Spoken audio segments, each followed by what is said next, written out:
Дали СДСМ и Зоран Заев, дали Демократската унија за интеграција ќе одат на избори, кога ние ќе броиме десетици заболени и по 5, 6, 7 мртви луѓе кои што го изгубиле животот на ден, тоаш секоја чест и немам што да додадам, ниту да одземам на нивната таква одлука. Дајте да се обидеме што повеќе да спасиме човечки животи и дајте да работиме со нашите граѓани на протоколи, на мерки, да ги заштитиме од потенцијалната инфекција на овој вирус.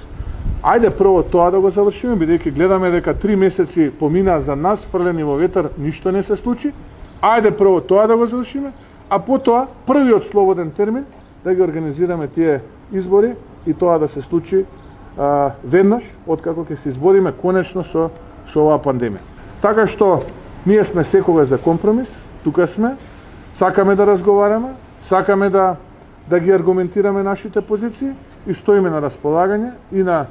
господинот Зоран Заев, и на господинот Али Ахмети, и на СДСМ, и на ДУИ, доколку ценат дека им е потребен ставот на ВМРО да помине околу новонастанатата ситуација, тука сме, подготвени сме да разговараме во секој ден.